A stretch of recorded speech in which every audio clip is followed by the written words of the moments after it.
అందరికీ నమస్తే అండి. Welcome back to our channel. ఇవాల్టి వీడియోలో మనం ఫాల్గుణ మాసంలో వచ్చే అమలక ఏకాదశి పూజా విధానం, ఉపవాసం, ఏకాదశి తిథి ప్రారంభం, ముగింపు, ఏ సమయంలో పూజ చేసుకోవాలి, ఏకాదశి వ్రతం ఉపవాసం ఉండేవాళ్ళు ఏ సమయంలో చేసుకోవాలి, ఎటువంటి నియమాలు పాటించాలి, ఈ ఉపవాసం ఎప్పుడు విరమించాలి, అన్నీ కూడా డీటెయిల్గా అయితే తెలుసుకుందామని పూర్తి వివరాలతో ఈ వీడియోలో అయితే తెలియజేస్తున్నానండి. ఎక్కడ కూడా స్కిప్ చేయకుండా చూడడానికైతే ట్రై చేయండి. ఫస్ట్ టైం మన ఛానల్ చూస్తున్నట్టయితే ప్లీజ్ తప్పకుండా సబ్స్క్రైబ్ చేసుకోండి. మరిన్ని డివోషనల్ వీడియోల కోసం సింపుల్ పూజా విధానాలు అయితే మన ఛానల్లో ఉంటాయండి. మీకు ఎటువంటి సందేహం వచ్చినా నాకు కామెంట్ చేస్తే ఆల్రెడీ మన సబ్స్క్రైబర్స్ తెలుసండి, వెంటనే రిప్లై అయితే ఇస్తానండి. అయితే మనకి ప్రతి నెల కూడా 2 ఏకాదశులు వస్తాయి. అలానే సంవత్సరంలో మొత్తం 24 ఏకాదశులు ఉంటాయి. ఈ విషయం అందరికీ తెలుసు. అయితే ప్రతి ఏకాదశికి కూడా శ్రీ మహావిష్ణువుని ఆరాధిస్తూ ఉంటాము. ప్రతి ఏకాదశి మనకి ఒక విశేషం అండి, ఒక్కొక్క విశేషంతో ఉంటుందన్నమాట. అయితే అలాగే ఈ ఫాల్గుణ మాసంలో వచ్చే శుక్లపక్ష ఏకాదశిని అమలక ఏకాదశి అని అంటాము. ఈ ఏకాదశికి కూడా ఒక ప్రత్యేకత ఉంటుంది. ఈ ఏకాదశి రోజు ఉసిరి చెట్టుని చక్కగా ఆరాధిస్తామండి. శ్రీ మహావిష్ణువు ఉసిరి చెట్టు రూపంలో ఉంటారని మనం క్షీరాబ్ది ద్వాదశికి ఉసిరి చెట్టుని పెట్టి తులసి కోటను పెట్టి ఎలా ఆరాధిస్తామో అదేవిధంగా ఈరోజు ఉసిరి చెట్టు ఉంటే ఇంట్లో పూజించుకోవచ్చండి. చాలామంది ఇప్పుడు కుండీళ్ళు అయితే పెంచుకుంటున్నారు కదా, అక్కడైతే పూజ చేసుకోవచ్చు. లేదా మీరు చక్కగా గుడికి వెళ్ళి కూడా పూజ చేసుకోవచ్చు ఇంట్లో నిత్య దీపారాధన చేసి. అవన్నీ కుదరవండి. చాలామంది ఇప్పుడు వర్కింగ్ ఉమెన్స్ ఎక్కువగా ఉంటున్నారు కదండి, వృత్తి అంచక్క జాబ్స్ అవి చేసుకుంటున్నారు. అటువంటి వాళ్ళకి ఇలా పెద్ద పెద్ద పూజలు అవి కూడా కుదరరు. అటువంటి వాళ్ళు చక్కగా శ్రీ మహావిష్ణువు ఆలయానికి వెళ్ళి ఉసిరి చెట్టుకి 7 కానీ 11 కానీ ప్రదక్షిణలు ఈ అమలక ఏకాదశి రోజు చేస్తే పూజ చేసిన ఫలితం అయితే కలుగుతుంది అని అంటారండి. అలా కూడా చేయొచ్చు మీరు. అయితే ఒకవేళ ఉసిరి చెట్టు దొరికితే ఉసిరి చెట్టుకి పూజ చేయండి. లేదా ఉసిరి కొమ్మ తెచ్చి కూడా పూజ చేసుకోవచ్చు. లేదా ఉసిరికాయలు పెట్టి కూడా పూజ చేసుకోవచ్చు. ఇవేవి దొరకవండి అనుకునే వాళ్ళు చక్కగా దశావతారాల్లో ఏ అవతారమైన వెంకటేశ్వర స్వామి కానీ లేదా శ్రీ మహావిష్ణువు కానీ ఏ అవతారం ఉన్నా ఆ ఫోటో పెట్టుకొని చక్కగా ఇంట్లోనే పూజ చేసుకోవచ్చండి. ఈ పూజ పీఠం వేసి చేసుకోవచ్చు. ఉపవాసం ఉంటాము, వ్రతంలా ఆచరిస్తాము, కటిక ఉపవాసం ఉంటాము అనుకునే కటిక ఉపవాసం అయితే ఉండకూడదు అండి. ఏమైనా పాక్షిక అంటే పండ్ల రసాలు తీసుకొని ఉపవాసం ఉండొచ్చు. అలా ఉండి చేస్తాము అనుకునే వాళ్ళు చక్కగా మీరు దశమి నుంచి ఉపవాసం ఉండి పూజనైతే చేసుకోవచ్చండి. అలా చేయలేము, మాకు ఆరోగ్యం బాగోదు అనుకునే వాళ్ళు మంచిగా ఏమైనా పండ్ల రసాలు ఇటువంటివి బియ్యంతో చేసినవి తినకుండా ఉపవాసం అయితే ఉండి చక్కగా పూజ చేసుకోవచ్చు. ఉపవాసం లేకుండా కూడా ఈ పూజనైతే చేసుకోవచ్చు అన్నమాట. అయితే ఈ శ్రీ మహావిష్ణువు పూజ చేసేటప్పుడు తప్పకుండా లక్ష్మీ అమ్మవారిని కూడా పెట్టి పూజ చేయాలండి. మనకి లక్ష్మీ అనుగ్రహం కలుగుతుంది. ఏదైనా సరే మనం చేసేటప్పుడు తప్పకుండా లక్ష్మీదేవి అనుగ్రహం ఉంటేనే మనకి అన్నీ కూడా సిద్ధిస్తాయండి. ధనం ఉంటేనే అన్నీ కూడా అవుతాయి. అందుకని లక్ష్మీ సమేతంగా స్వామివారిని పెట్టి చక్కగా పూజనైతే చేసుకోండి. పూజ ఇలాగే చేయాలి, ఆడంబరంగా చేయాలి అని ఏం లేదండి. ఫోటోకి ఒక 2 పుష్పాలు పెట్టి చక్కగా దేవుడిని ధ్యానించుకొని దీపారాధన చేసినా సరిపోతుంది. పిండి దీపాలు పెట్టి చక్కగా 2 అయినా సరే పిండి దీపాలు అయితే పెట్టండి. ఉసిరి దీపాలు ఉసిరికాయలు తెచ్చుకోలేని వాళ్ళు కూడా చక్కగా పిండి దీపాలు ఖచ్చితంగా ఏకాదశి రోజు పెడితే చాలా మంచిది. ఆ పిండి దీపాలు కొండెక్కిన తర్వాత కొంచెం ప్రసాదంగా తీసుకొని మిగిలింది ఆవు గోమాతకు తినిపిస్తే మీరు ఎన్నో దానాలు చేసిన పుణ్యఫలం అయితే తప్పకుండా కలుగుతుందండి. మనం పెద్ద పెద్ద కార్యక్రమాలు, దానాలు, అదేవిధంగా ఏవైనా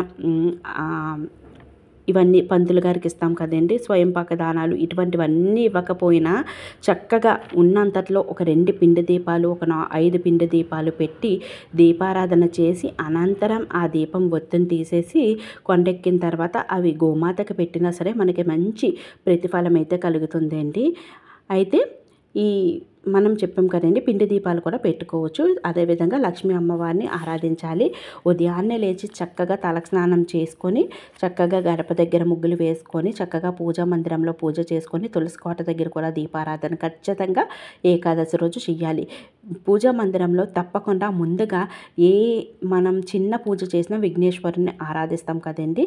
ఏకాదశి వ్రతం చాలా మంచి వ్రతం అండి. తప్పకుండా మనకి ఎంతో పుణ్యాన్ని కలిగించి ఎంతో అష్టైశ్వర్యాన్ని విజయాన్ని కలిగించే వ్రతం.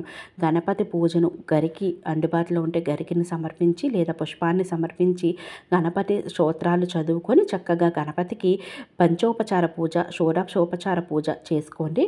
చేసుకున్న తర్వాత మనం చక్కగా ఈ స్వామివారికి పూజ చేసుకోవచ్చు. అయితే ఎంత చెప్తున్నారు కదండి, డేట్ ఎప్పుడు వచ్చింది అంటే ఫాల్గుణ మాసంలో వచ్చే శుక్లపక్షంలో వచ్చే ఏకాదశినే అమలక ఏకాదశి అంటారండి.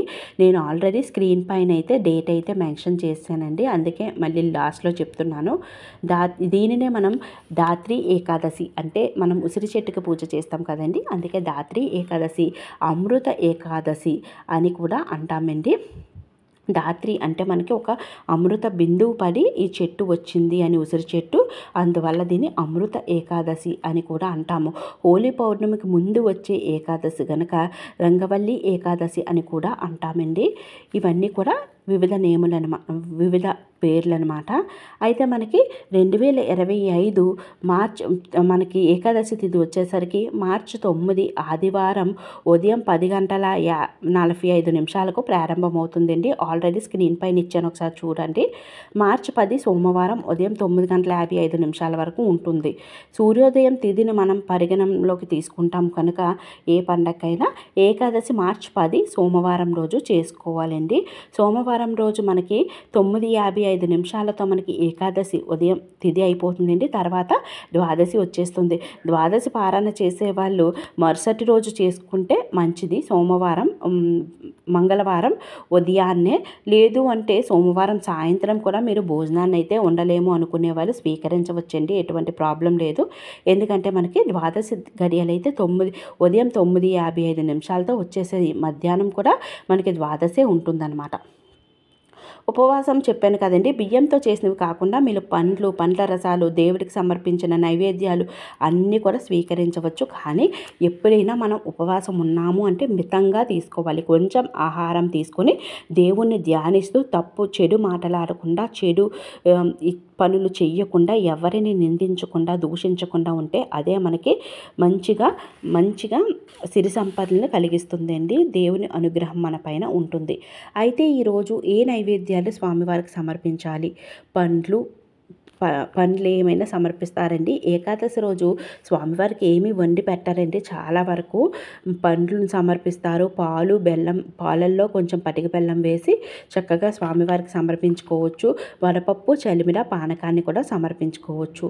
లేదు మీరు వండి పెడతాము అంటే ఏమైనా సమర్పించవచ్చు. మనమైతే స్వీకరించకూడదు ప్రసాదం, అందువల్ల ఏవైనా పెట్టుకోవచ్చు. తర్వాత ఈరోజు మనం ఖచ్చితంగా వీలైతే ఇంట్లో అయినా సరే, దేవుడి మందిరంలో అయినా లేదా గుడికి వెళ్ళైనా సరే 7 ప్రదక్షిణలు కానీ 11 ప్రదక్షిణలు కానీ ఉసిరి చెట్టుకు చేస్తే చాలా మంచిదండి. మీకు ఇంట్లో అంతా కూడా మంచి జరుగుతుంది అని చెప్తారు. ఈరోజు మనం పఠించవలసినవి ఏంటి అంటే గోవిందనామాలు, అష్టోత్తరాలు, శ్రీ మహావిష్ణువు సహస్రనామాలు, లక్ష్మీదేవి అష్టోత్తరాలు, కనకధార స్తోత్రం సాయంత్రం, ఇటువంటివన్నీ పఠిస్తే మనకి ఆ స్వామి అమ్మవార్ల అనుగ్రహం తప్పకుండా లభిస్తుంది. ఇవి ఏమీ చేయలేమనుకున్న వాళ్ళు గుడికి వెళ్ళి చక్కగా 7 కానీ 11 కానీ ప్రదక్షిణలు చేసుకొని స్వామివారిని నమస్కరించుకోండి. చూశారు కదండి, అమలకి ఏకాదశి పూజ ఈ విధంగా చేసుకోవాలండి. ఒకవేళ ఏమైనా తప్పులు చేసినా, ఏం చేసినా సరే స్వామివారు మనల్ని చక్కగా చూస్తారండి. పిల్లలు తప్పు చేస్తే స్వామివారు ఏమీ అనరు. చక్కగా క్షమాపణ చెప్పుకొని నమస్కరించుకోండి. ఈ వీడియో నచ్చినట్టయితే ప్లీజ్ సబ్స్క్రైబ్ చేసుకోండి. మరిన్ని డివోషనల్ వీడియోల కోసం మన ఛానల్ని అయితే సబ్స్క్రైబ్ చేసుకోండి. ఇంకొక విషయం ఏంటంటే పచ్చకర్పూరంతో ఈరోజు గడపకు కూడా మంగళహారతి అయితే ఇవ్వండి. అంతా కూడా శుభం జరుగుతుంది. ఆ భగవంతుని ఆశీస్సులు మనందరిపైన ఉండాలి అని మనస్ఫూర్తిగా కోరుకుంటున్నానండి. ఇంకా ఏమైనా సందేహాలు ఉంటే కామెంట్ సెక్షన్లో కామెంట్ చేసి అడిగితే వెంటనే రిప్లై అయితే ఇస్తాను. మరొక చక్కటి వీడియోతో మళ్ళీ కలుద్దాము. ఓం శ్రీమాత్రే నమః.